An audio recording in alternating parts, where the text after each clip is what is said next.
Welcome to Comments Podcast, the show where we discuss a variety of topics with your host, Nina. Travel to and from the UK is beset with ever-changing restrictions, and we all wonder when we will be able to travel freely again. Hopefully, it won't be too long a wait.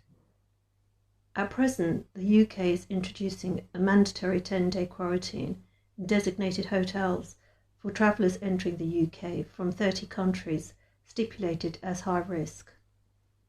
The hotel quarantine stay would cost travellers an additional £1,000 as they are required to pay for the cost themselves.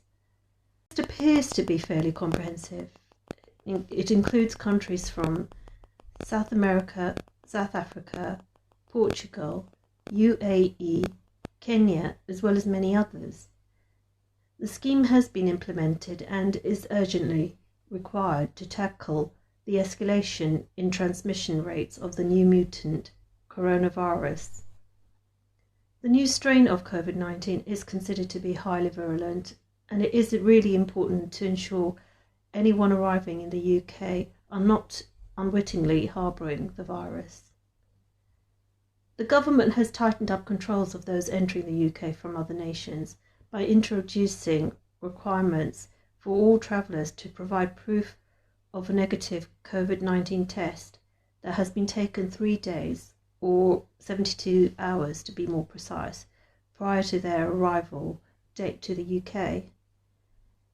It has also been reported that there were calls for stricter border restrictions to be enforced in the UK a few months ago.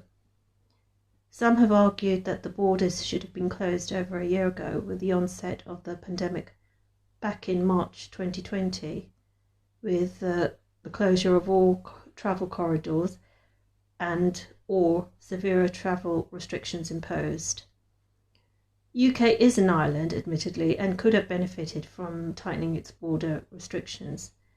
This would perhaps have impacted upon the spread of the coronavirus variants and reduced the transmission rate. However, this is a hypothetical question without an affirmative conclusion, and there does not appear to be any corroborating scientific evidence of having a major impact upon transmission long term. Another reason a blanket tightening of borders is not feasible in the UK is due to it being a major international hub and location of London's Heathrow Airport, which is one of the major airports in the world and extremely busy usually. Further travel restrictions would have had a devastating impact upon the aviation industry and hotel sector, which are already severely damaged. I believe a balance was attained between imposing stricter quarantine requirements for all new arrivals from other nations at the right time when required in a phased approach. The self-quarantine period for majority of travellers was initially 10 days, but now it has been reduced to 5 days if they take an extra COVID test on day 5, which proves negative.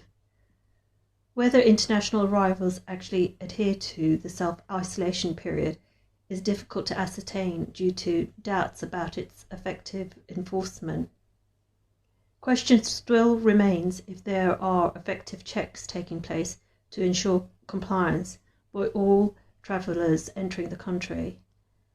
The manpower is not really available, and it is anticipated that although most would comply automatically, there is a minority who won't. However, the new mutant coronavirus strain is so virulent and highly infectious, it is justifiable to now introduce stricter border control measures.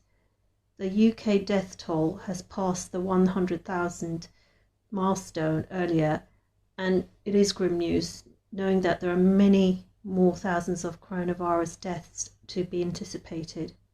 The number of deaths is still increasing, and it is imperative all measures are implemented to try and reduce the rate of hospital admissions and fatalities.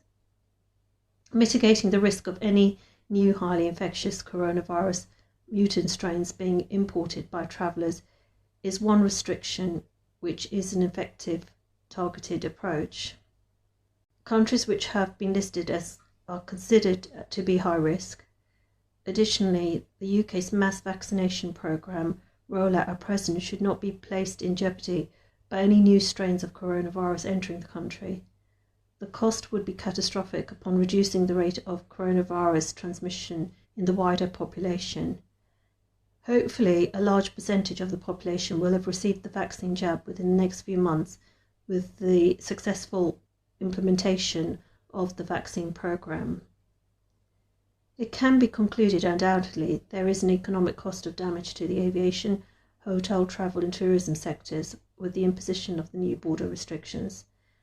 However, I truly believe that priority of protecting people's health, saving lives from coronavirus is paramount, as many others would agree.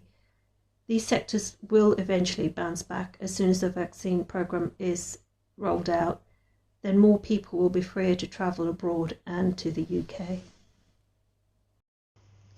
Thank you for tuning in to today's episode. You can subscribe to the Comments podcast via iTunes, Spotify, and other major podcast providers.